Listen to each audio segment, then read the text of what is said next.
I'm with Our Hometown, and we're one of the sponsors of the convention today. And just wanted to give you a quick introduction before Claudia's presentation. I just wanted to, thank everyone, Amber and everyone at Kansas and Colorado Press Associations for putting together this event. And a special thanks to anyone that came out to my session this morning. We had a really good time talking about automating podcasting with this audio articles feature. And we're going to be posting a video of that. So anyone that missed it, just shoot me an email and I'll send you a link. But just a quick elevator pitch on Our Hometown. We provide web publishing solutions for local newspapers. And we manage hundreds of newspaper websites and native apps across North America, mostly small community weeklies, but a handful of dailies. And we use a WordPress-based platform that's been customized for newspapers. So it's completely turnkey and it's all WordPress, so it's easy to learn. We're a family business founded in upstate New York in 1997, and we've only worked with newspapers the entire history of the company. And our number one priority has always been customer support. So, that really shines through in some of the services that we offer, like our PDF extraction tool that turns your print PDF into an HTML website. And then now we're turning those text articles into podcasts. So we're just, trying to do as much of the labor as we can with the software that we develop and make your processes more efficient online.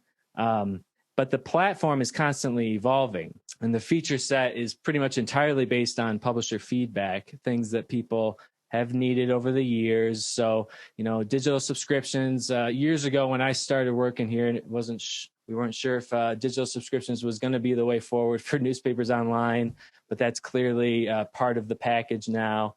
And as you can see, we just kind of do it all, whatever you need, however you need to publish online, whether it's reverse publishing or you write your stories in Google Docs and you just want to get them on the website pretty, we can do those things. So just really quick, a couple event plugs. We do a ton of virtual conferences. Pretty much we do webinars every week with our customers, but a lot of public ones monthly. We've got one sponsored by America's Newspapers coming up on June 4th, which is about using automation to increase revenue and engagement. And the idea here is everyone's resources are stretched thinner than ever, so you need to automate wherever possible. We're going to look at some of the turnkey ways the publishers we work with are automating their newsletter marketing, as we're going to hear from Claudia, automating the social media marketing or content creation, multimedia content, with audio articles. So you can subscribe to this or sign up at newspapers.org. And here is a listing of all the features that we'll be reviewing in that session. And I'm going to wrap it up here in just a second, but I just want to give a quick plug. Another thing that we do, this is why I say we're so focused on customer support. We offer free training with Kevin Slimp. So you all know Kevin Slimp. He's got a session at the conference, and he's a fantastic trainer. So as part of being an Our Hometown customer, you get access to Kevin's sessions completely free. Any number of your staff that you want to attend are welcome. So I'll end it with this. Anyone that's interested in a prototype or considering using Our Hometown, you just want to see what your newspaper would look like on our platform, we can set up a free prototype for you.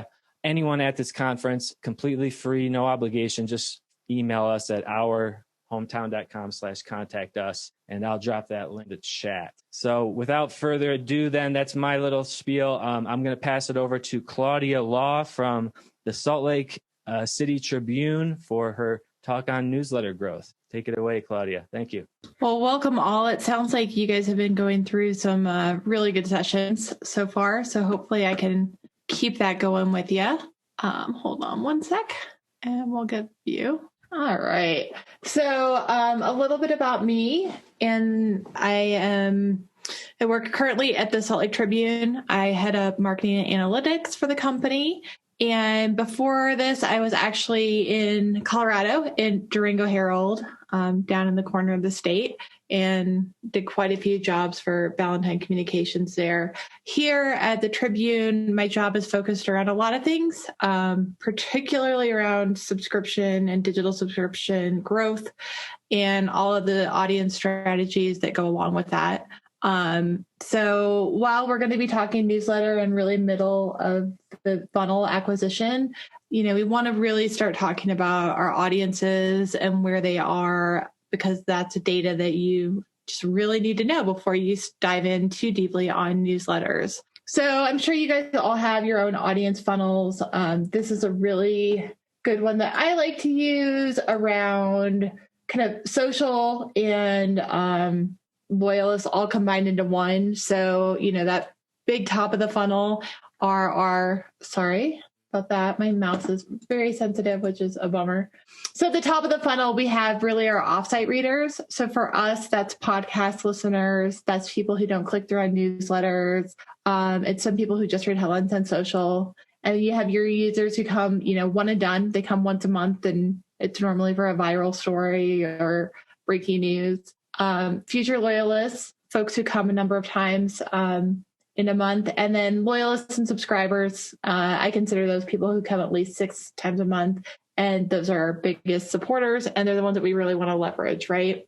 So on that funnel, where do newsletter or future newsletter subscribers fit in? And it's really good to remember that newsletter readers fit into all parts of the journey. They can focus on bringing in new readers. You can build more engagement with those mid-funnel readers. And it's also a way to reward subscribers with exclusive content. So your newsletter strategy really hits your readers at all parts of the funnel. So it's super important for your overall growth. Now, the good thing is you can do it in three pretty simple asks to build out a newsletter strategy or to grow it. And that is really around one, just making the ask. And apparently I thought, that was so important. We doubled up there, make the ask. And then you'll want to leverage your organic strategies. So your social media, your on-site, your print readers. And then I'll talk through a little bit on leveraging paid strategies. So one thing that a lot of us at newspapers, especially smaller organizations, don't do the best, right, is leveraging our internally owned marketing channels. So if you're not familiar with what that kind of means in a marketing term, if you're more on the news side, what that means is the places that you own where you can put content or advertising on site. That's a couple different places. We'll do an audit of one of your papers here in a second. But ad spots to headers on your different social channels that you own, and house ads that you run on your site. And there's, so many more internally owned marketing channels. Now, the other side of that is editorial owned opportunities, right? So more of that navigation bar, your menus, places in your stories to ask people to subscribe. One thing that we don't do in general is we don't ask enough in more places. And so we really want to take advantage of all of these different spots to leverage the potential for growth and to make sure that we're giving people an opportunity to subscribe to our newsletters. So I just pulled one site. So Brighton does a pretty good job here. They give 4 opportunities above the scroll on their site in order to donate. So they have this nice text bar at the top of the page to create a digital account. They have the service directory and e-editions in their tabs. They have navigation bar, and they have an ad spot, right? So these are all places where they could leverage signing up for a newsletter. They use them for different purposes right now, but it's a great opportunity of easily owned content spots to add and ask. Here's what we do, so we do a number of things as well. Over here on the left, you can see that we have newsletters in our e-edition. And then at the top, we have it in our navigation bar. And then we do these different pop-ups you can see on the right that ask users to sign up for a specific newsletter based on the content that they're reading. And then this bottom widget here is one that's just a destination page that we use for social advertising. The other thing that we're just terrible as news organizations of doing is leveraging these editorial owned opportunities, right? So if somebody's reading a story, and we're going to go into here in a minute about our Utah Eats newsletter that we do, you want to give them an opportunity to subscribe to your newsletter about that topic. So really make sure that you're putting widgets or even just inline links on stories. Take advantage of a lot of advertising / editorial content that you guys have, like if you do a best of, or you have a 40 under 40, you have any of these sort of events or outreaches that you do, really you can take advantage of those and include a checkbox that when somebody nominates someone, when they fill out the form, ask them if they want to receive your newsletter. And you always want to default that checkbox to being checked. Make them uncheck it. Crowdsourcing is another opportunity that we don't really take advantage of on the editorial side. And by that, I mean, we do a lot of surveys at the Tribune, and I would guess you guys do as well. You know, what's your favorite place to eat? What do you like about this area of town? What's your favorite festival? Same thing there. Whenever you're talking to your readers, make sure you include a checkbox that's default checked to sign up for your newsletter. So here's an example of what we did we have a Utah Eats newsletter, which is a really interesting one for us. What it started at was about a year ago with COVID, and it was a newsletter to talk about really where you could get different foodstuffs, or toilet paper or whatever we were seeing kind of a shortage of, and also to teach users how you can eat out or how you can order in, like all those COVID related situations we were seeing. What we did as COVID's become less of an issue, especially as it relates to eating, is we've turned it into a newsletter all about the city and the best places to eat, and supporting Black-owned restaurants and just all food, all Salt Lake all the time. So one of the things that we do is, you can see in the story on the left, we asked people to tell us the best restaurant in one of our suburbs. And within that, they had to fill out a survey. We had, the newsletter or the email option in there. And then we had a default checkbox to sign up for the newsletter Utah Eats, right? If you're taking a survey about food in Salt Lake, the assumption is you care about food in Salt Lake and you want our newsletter. And then what we did after the fact is they get this very specific onboarding you see on the right that has a thank you from the reporter, and then letting our newsletter subscribers be the first to know about the results of that survey that we did. And so that's published right before it goes on the site. So they get a little more bang for their buck and they have buy-in. Other editorial owned opportunities that we don't take advantage of all that often are columns from the editor, or an email from the newsletter owner that is asking them to either subscribe to other newsletters, or, if you enjoy this, ask a friend to join. Here's the link. You can use that on-site or off-site. And what I really like to do is once a month send something like that to all known email addresses, but unsubscribed users, or part of an ongoing campaign. We have a lot of onboarding series built out. So if you sign up for, let's say, our Jazz MBA email newsletter, in week 12, you get a list of all of our other newsletters that you can sign up for. So that's a really good way to leverage that. And so this is our letter from the editor that we do. And so it's pretty long. We do these once a month. They go only to, we have donors and subscribers at the Tribune. And what you can see here is that, at the very end, we give more information about how to support us. We always have one ask at the end. This one was around donations, not newsletter subscriptions, but it's, the same basic idea. Here's something special that you can do, and here's what you get from it. And it's when you have your editors in that personal ask, it's really important, and it feels a little more special. On that subscription ask from the editor, I pulled this example from Shawnee Mission Post over near Overland Park with you guys in Kansas. And so this is a new thing they've done where they've sent a subscription ask directly from their editor, and they're leveraging contact information that they've gathered to get folks through the funnel, right? So they send an email about what their goals are, what they're trying to do.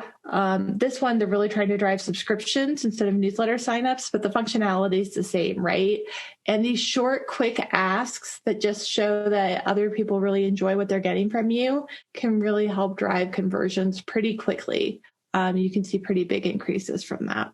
Social is one where a lot of editorial folks kind of shy away from using for newsletter growth or other news site driven things that aren't news specific.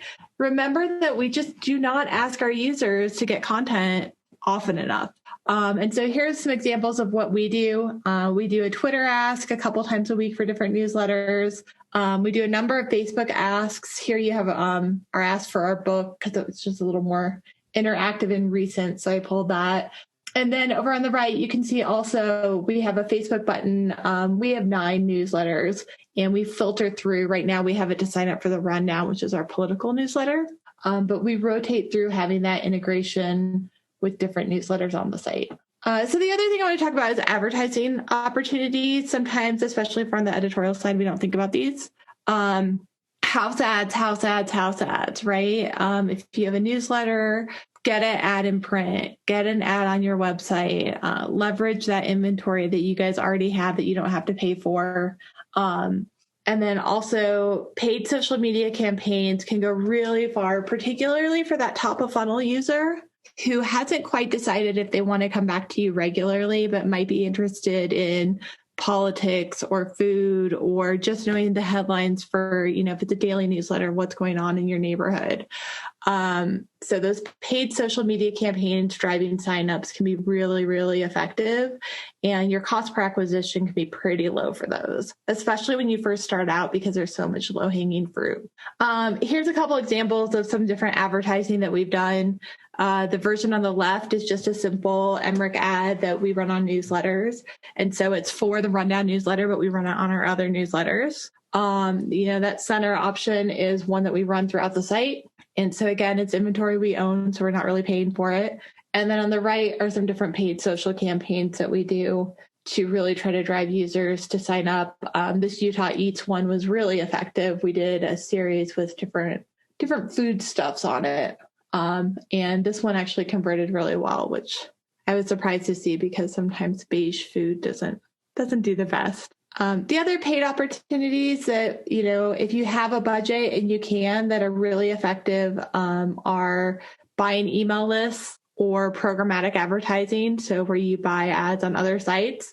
We do that for the Rundown because our political blog it has a bit of a blog. It's a political newsletter and podcast. It has a much higher reach than just Utah.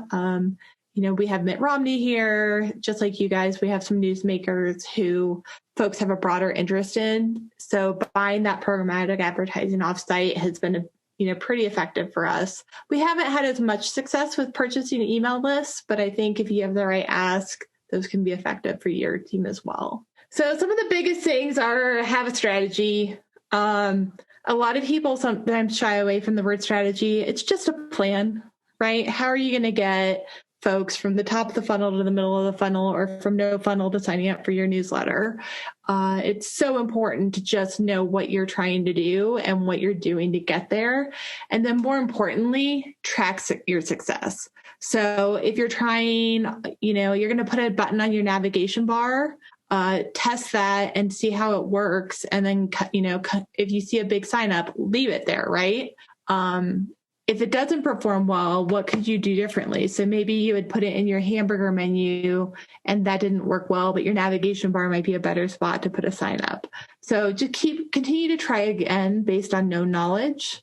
As you grow your newsletters, it's just not a one and done endeavor. We were talking about earlier, if you start asking more often in more places, what you're going to learn is there's all of this low-hanging fruit that you didn't know existed, and these people are going to sign up. Then it gets a little harder, right? So you need to streamline your strategy, maybe home in on more specific audiences on paid social campaigns, maybe send less frequent but more directed newsletters to your known email addresses that you have.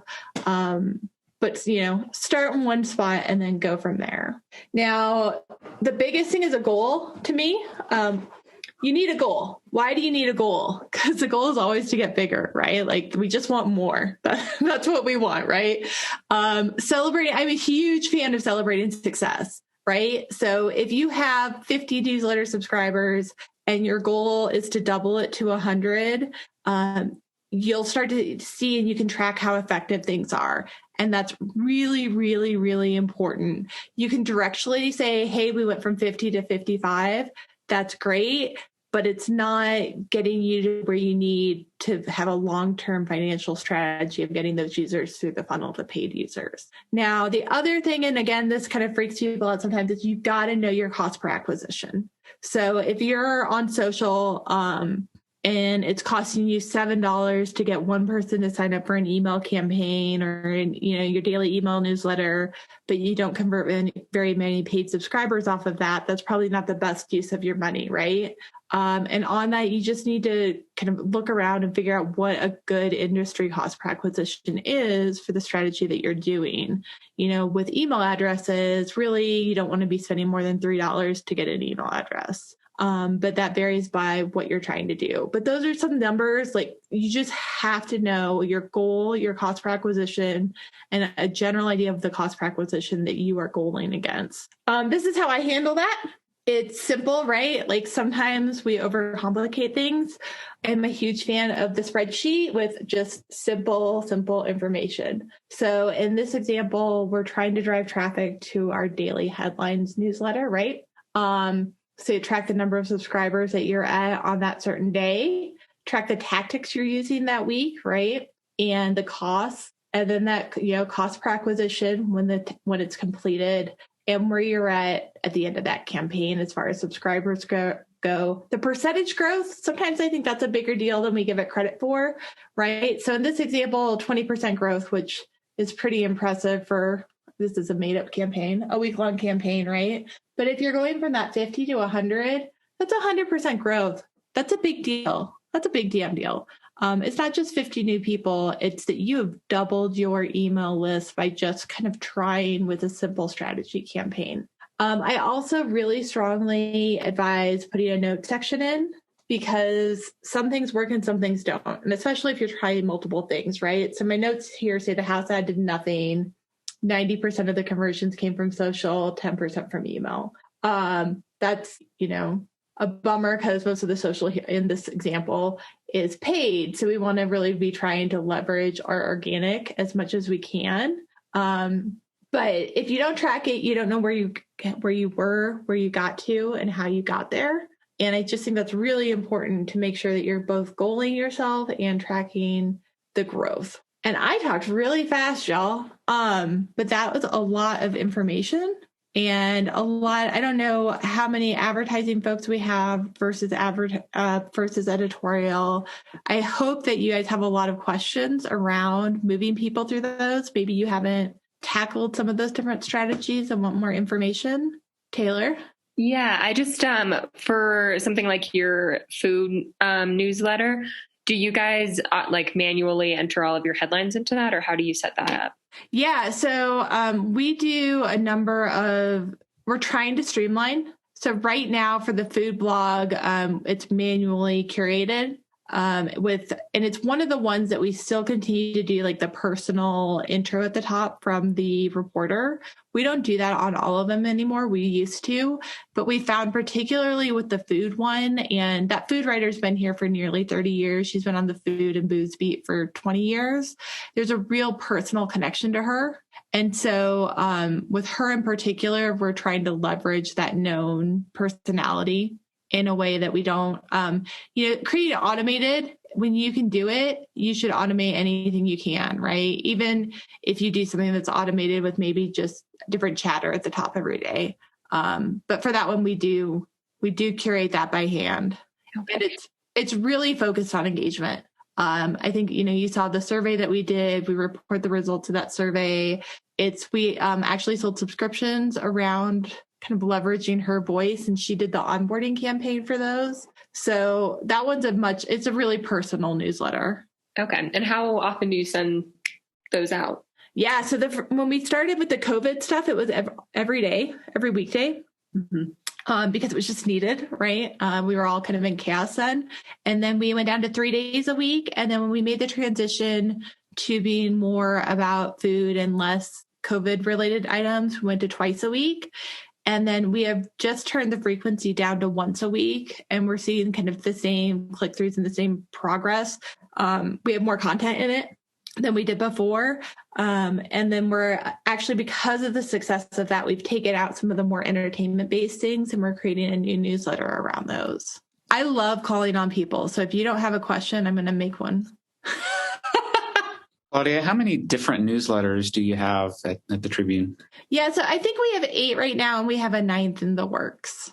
So, I mean, it varies, right? So when I was in Durango, we had a daily newsletter, and then we had a breaking news one. So all organizations have different things, but you can leverage them in a really similar manner.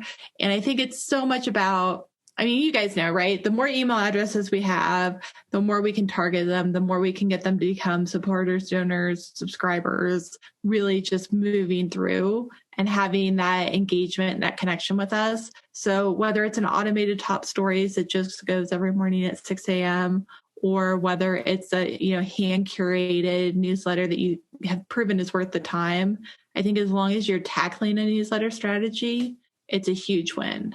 Oh, what our different newsletters are? Yeah, let's see if I can. It's a good quiz off the top of my head. Our most recent one is a breaking news one. We have a politics one. We have daily headlines. We have one called The Rundown, which is looking at, you guys saw that one, looking at politics. We have the Utah Eats one. And then we have BYU sports one. We have a jazz sports one. And then we have a University of Utah sports newsletter. And then the one that we're going to be starting soon is around kind of places to go, things to do, a little more culture. Video is tricky on a newsletter. A lot of who is Production 3? What, or you got to tell me what your organization is. I just can't handle Production 3. Oh, Production 3 is not speaking up. All right. Hi, Keenan. Video is really tricky because when you put a video in a newsletter, sometimes it'll auto throw it into spam. So, if it's going to be a click-through video, that's great. If it's going to be an embedded video in your newsletter, I'd be really cautious because often a lot of programs will just mark it as spam immediately. And then your users don't even get the opportunity to open it. And that's something we didn't talk about much, but because we're really, we were really focused on signups, but those open rates are really important too. So it's great to, so Taylor, do you guys have a newsletter or more than one newsletter? Yeah, we have a daily, a breaking, and an A&E one, but you just gave me the idea to just break up the A&E one a little bit. Yeah, so let's say your daily one, and I don't know what you do there, but let's say you send it every day and it says the latest from, I didn't ask your organization either. Okay, sorry. Summit Daily News. So the latest from Summit, right? And let's say that's your subject line every day. It's worth taking that and saying, hey, I'm going to A/B test that. And today half my audience is going to get that subject line and half is going to get my top story of the day, which is, I don't know, Hickenlooper decides to run for governor again. And then see which one has a better open rate. Because if people are just getting your newsletter and not opening it, it's kind of worthless, right? Like if it's going to their spam, if they're not opening it, there's a little bit of marketing value in that they might see your name in their inbox before they delete it, but we really want them to open it and then eventually click through. So we really want to leverage that. Editorials, Keenan, I think that's up to you. We don't include them in our newsletter. We live in and I'm not sure I mentioned we have a Mormon land newsletter as well. We live in a pretty, I think a lot like Colorado, we're a pretty purple state, right? And so we are definitely the left-leaning newspaper in town. And so while we relish that and our editorial page is really, that is where we are, our reporting is really moderate. And we want to emphasize that, and sometimes including editorials, and that muddies the news waters. Now, that said, we do have an editorial cartoonist, and we include his cartoons a couple of times a week on our politics newsletter as they're relevant. Juanita, how are you doing? You guys must be, she's off mute. Doing great. Where are you with? I'm with the Ellsworth County Independent Reporter in Ellsworth, Kansas. Excellent. Do you guys have some newsletters? No, we don't. We have a very small staff, and we've talked about a newsletter, but have never figured out how to get it going with as small as we are. Yeah, I mean, automation. What CMS do you use? I'm sorry, what? What content management system do you use? None. So what, do you have a website or no? We do. We use Interlink. Okay. And, we have e-edition and it goes out. Yeah, e-editions are a great bridge product there. I think sometimes you can start small and just start, right? Like a list of headlines with links that's a little bit easier to put together than pulling a descriptor or a short paragraph. So sometimes it's just doing it, right? Like do the damn thing. Right. Just like say we have a tiny little staff, but we could probably send out an email newsletter 3 times a week with 4 headlines on it that click through. So sometimes it's just pulling that trigger. So looping back to Keenan here, he asked, what gets your click rate up? So I like to be really specific when we're looking at analytics. So a lot of email providers will tell you the number of sends, your open rate, and your click-through rate, right? So it's really easy math. You can look at it and you're like, oh, I had, this open rate and this click-through rate. I got to call bullshit on some of those stats.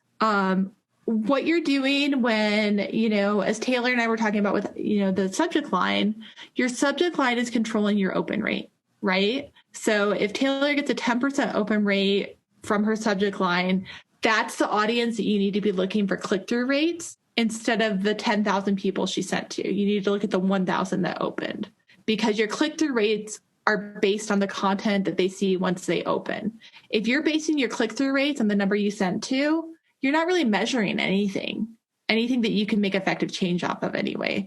You need to look at the number of people that opened and then look at the number of those people that clicked through, because you're not going to get a click through if you don't get an open. And an open's testing your subject line, whereas those click throughs are testing your headlines or the way, the content's arranged on the page, the visual look.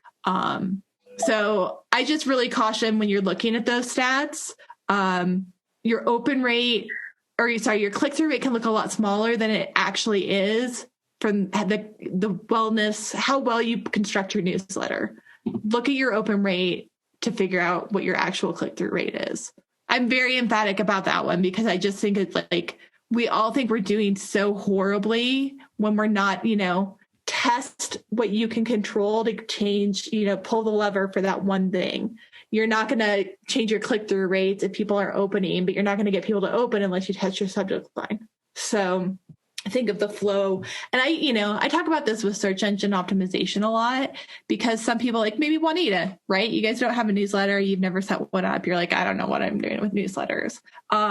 You probably get a bunch of newsletters. So just like search engine optimization and the fact that you guys Google, you know what to do, some best practices, what you like, what you would do. And so maybe your favorite newsletter ever is In Her Words from the New York Times. So you're not going to replicate that, right? But what is one cool thing about it that you like and take that to your organization and churn on that? Emoji in the subject line. Yeah. So in Durango, we did that every day. We did a newspaper. I think they're still doing that. For me, as far as our newsletters, we rarely do it. We've done it a few times with that food one because food kind of lends itself to emojis, right? We have a number of onboarding campaigns built around, if you're a subscriber, if you're a churned user, if you're an email newsletter subscriber, yada, yada. And the only emoji I use in the subject line is a heart on our thank you one. And that's just an email that says, thank you for supporting us. There's no ask to do anything on it. But I do think, Keenan, you got to test, right? You're not going to find out anything if you don't try it. And especially if your organization or, Taylor's talking about an A&E newsletter, that's an opportunity to try emojis, right? A daily breaking news newsletter, it's not the place to try that, right? You don't report on a bike wreck and have a bike emoji in there. But try it, see what your open rate does, and see if you have a win. You were talking about the frequency of the food newsletter, and then you mentioned onboarding. One of the things I've seen, and I think Dan Oshinsky, who we've both worked with, has seen this as well, is there's a reticence a lot of us have. We're very sensitive about sending too many emails because we all get so many emails. And I think we're probably err on the side of being too cautious. Can you talk about how you decide how often to email people? Yeah, so I'm going to call out Taylor because I think she looks kind of young, right? So I would say 12 years ago, email newsletters were all the rage, right? Everyone would sign up for newsletter. We all created them. They did amazing. All of a sudden, we couldn't monetize them. We weren't talking funnels. 2 years later, they kind of became like blah. Everybody was getting stuff in their inbox. I think, the tides have turned. You mentioned Dan Oshinsky. If you guys aren't signed up, he does a monthly newsletter called Not a Newsletter, which is fantastic. And he gives a lot of tips and tricks there.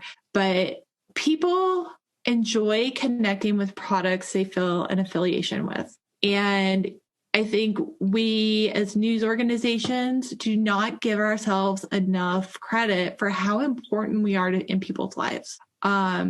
If you have a print paper, that is a connection that you have every morning, every week, twice a week, whatever your frequency is with people. If you have an e-edition, like you are in their lives, you have a relationship with these people. And even if they're that top of the funnel folks who you don't have a relationship with, they care a lot about what you're doing. If they're going to fall in a field where you want to try to convert them, they care about the town, they care about the politics, they care about something that you're doing.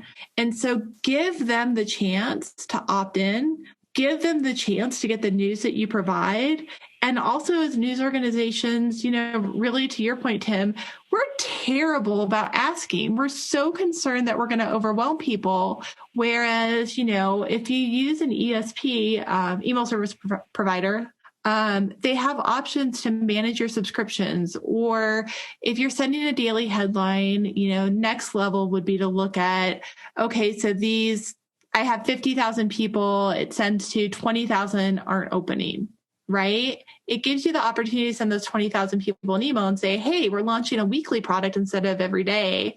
Would you be interested in that instead? It's a little less frequent, right? So that's second level. But in general, when people sign up for things, they want them. And, as it pertains to onboarding campaigns, at the Tribune, because we have donations and subscriptions, like we have all of these kind of different levels, right? But we've set it up pretty precisely so that if you do this, you don't get this. So like if you go and sign up for 7 of our newsletters, you don't get an onboarding for everyone, right? You get an onboarding for one of them that mentions the other ones so that we're not overwhelming you with very similar information. So I think as you build things out, you start small and then you kind of build those business rules as you go. But in general, people want to hear from you. You guys, we're the lifeblood of our communities, and they want to hear from us. They need to hear from us, and we need to let them know more often. I think I don't have much concern about over contacting people.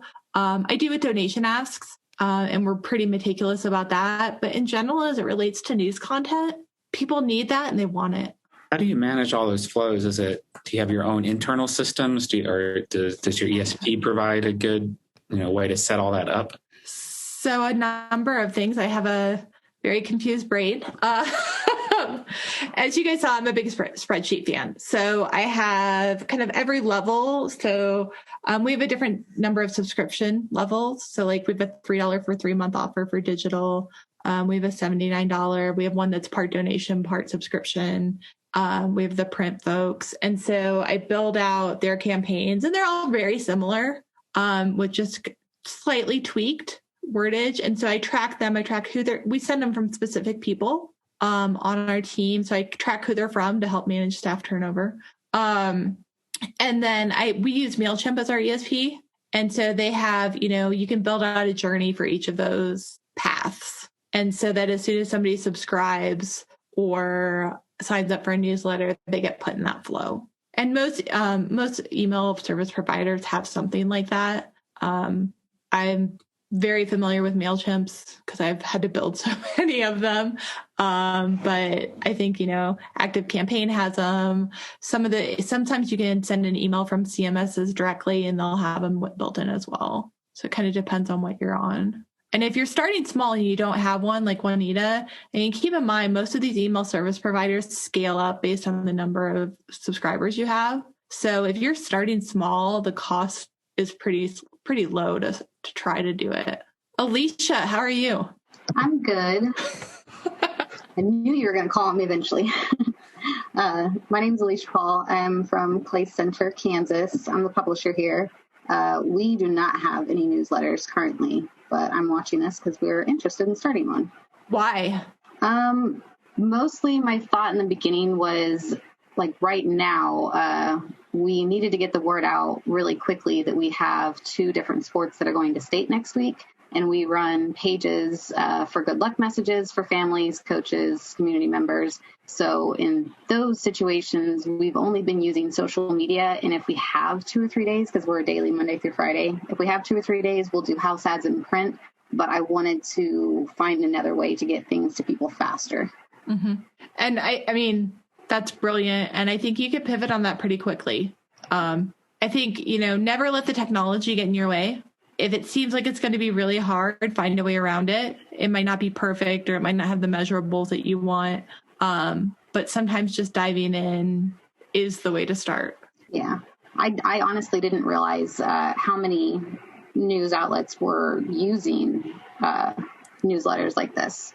Yeah. And to Tim's point, like we all think that we're overwhelming or everybody gets all this stuff. I mean, we get all this stuff because we're interested in it, right? Like I just bought a pizza oven. They've sent me all of my tracking information. They're now also tracking me on Facebook and I'm getting more emails from them. I just purchased this product. I like it. I might upgrade. Like I'm on the edge already, right? So, that's a pizza oven. That's something that does not have near the close relationship like you guys do with your readers. And some folks, keep in mind, some folks do subscriber only newsletters. So if it is something that takes time to do and you maybe don't have the staff to do it, you can, do a proven value on there where, it's only for people who pay for our digital. And, you can start funneling some of that money toward that as well. All right. I'm going to call on one more if nobody else has a question. Kara. Hi. Hello. How are you doing? I'm good. I'm a managing editor at the Sentinel and Aurora. And I did ask a question, but you kind of already answered it in the chat. Thanks. No, you're good. Oh, when do people start dropping off? Yeah. So a couple things around that. And, this is a trick from, as Tim mentioned, Dan Oshinsky, is that when you start seeing those open rates drop, sometimes send it from a different email address. Because what'll be happening is it'll be showing up in people's spam or junk emails, right? And then if you send it from a different email address, sometimes that can pop it into their inbox and they'll start seeing it and opening it again. Okay. Are your newsletters handwritten or automated? What's sort of the mix of content you do? Yeah, so most of them are handwritten. That's kind of partly with the frequency. So like our sports newsletters are once a week and they're both stories, but they're also reportage notebook type of things. Our Mormonland newsletter is not a click-through driven newsletter. It's really a destination newsletter where we want people to engage with the content in their inbox. Our breaking news is automated. We are looking for other ways to automate some of our top stories or daily newsletters. But right now we are pretty heavily hand curated. And a lot of that onus is on the night shift team. So the folks putting together, we're a weekly print product now, but we have a daily e-edition. So those folks that are putting together that daily e-edition help out with that from the workflow perspective. And I think that's something too we don't always think about, right? Like we don't have a newsletter manager, so who's going to handle this? And everybody can take a piece, right? Like we all are digitally savvy now. If you've stuck around this business this long, you know how to do stuff, right? So even a page designer who's been a page designer for 30 years can help you build an email. So take pieces of staff time where you can so that it's a little bit easier. When you're looking at going back to the sort of the number of newsletters, how have you tried to determine, like for your sports, should you have just a jazz or should you have a general sports? How have you tried to determine what's the best way to do that? Yeah, so those decisions were made before I got here. But one thing that we've really tried to capitalize on are these kind of rabid fans. And if you're a BYU fan, you are not a University of Utah fan. It's kind of, you have Michigan versus U State, or Michigan State, they're very different and they're very different audiences and they care about different things. So a lot of that is looking at your audiences, looking at the best way to slice and dice them without getting too small. These are still very large fan bases, an MBA team and 2 major universities. We're not doing one for every university. So look at the breadth of audience that you can capture before deciding whether it's worth it. All right. Anything else, guys? I'm here for you. Whatever you got. End of a long day, huh? All right. Well, if you guys are interested, tomorrow morning, myself and one of my coworkers are going to be presenting on some different newsletter campaigns that we've done to drive donors. And it's around donorship, but the campaigns could also extend to subscriptions if you're interested in that. Please check that out. Well, thank you. This was very informative and I found it helpful. Excellent. Well, you guys have a fabulous day and thank you so much. Thanks everybody for attending.